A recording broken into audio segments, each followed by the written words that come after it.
وراثت کی بات آخری بات کر کے اپنی بات کو ختم کرتا ہوں. آج کل وراثت میں بہنوں کو حصہ، بولو بھائی، ابا کا انتقال ہوا، قرآن خوانیاں ہو رہی ہیں اور معلوم نہیں کیا کیا ہو رہا ہے، دیگیں بھی. اللہ نے تو نہیں کہا کہ قرآن خوانیاں کرو بھائی، کسی بھی طرح سے ثواب پہنچا دو، میت کو پہنچ جائے گا. اللہ نے سب سے پہلا حکم کیا دیا؟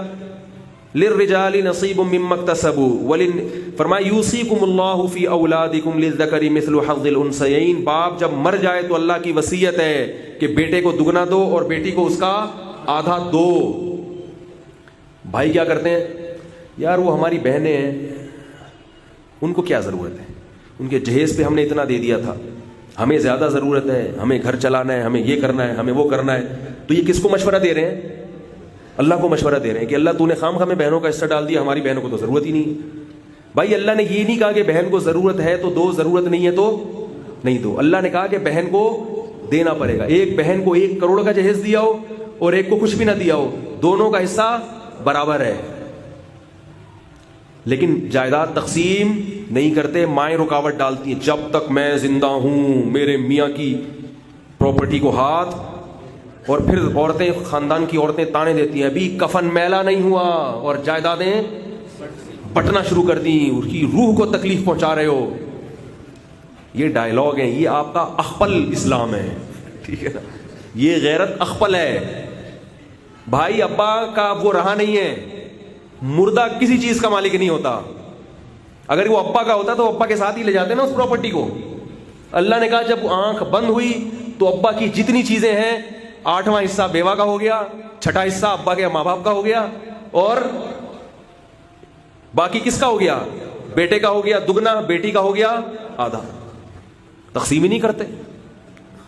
اور تقسیم اگر کوئی کرتا بھی ہے 20 سال کے بعد جا کے، 20 سال تک جو آپ اس کا حصہ کھاتے رہے ہو، اس کا کیا قیامت میں حساب نہیں دینا پڑے گا؟ فوراً تقسیم کیا کرو. باپ کے مرنے کے بعد اس کے پیسوں سے صدقات و خیرات، یہاں علماء بیٹھے ان سے پوچھ لیں، ان کے پیسوں سے صدقات و خیرات حرام ہے.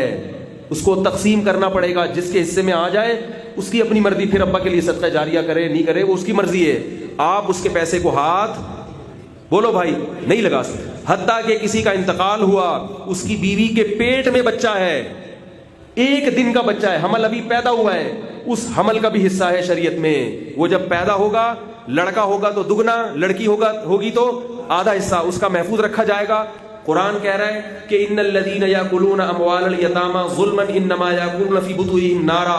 جو بچہ پیدا ہوا اور اس کا باپ مر گیا ہے اور اس کے بھائیوں نے اس کی وراثت کھا لی، اللہ فرماتے ہیں یہ جہنم کی آگ کے انگارے کھا رہے ہیں، آگ کے انگارے کھا رہے ہیں.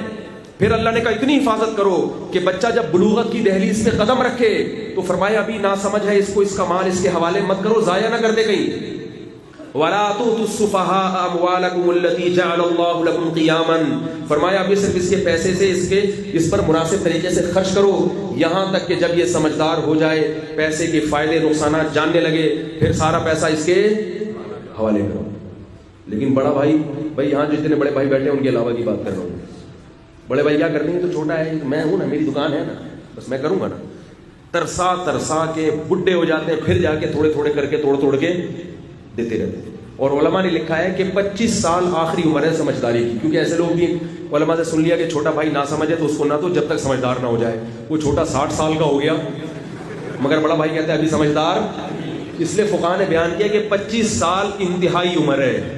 25 سال کے بعد آپ کو اس کا مال اس کے حوالے کرنا پڑے گا، چاہے وہ سمجھدار ہو یا نہ ہو. نہیں دیتے مال. تو بھائی یہ اللہ کے احکام ہیں اور یہ بالکل صحیح احکام ہیں.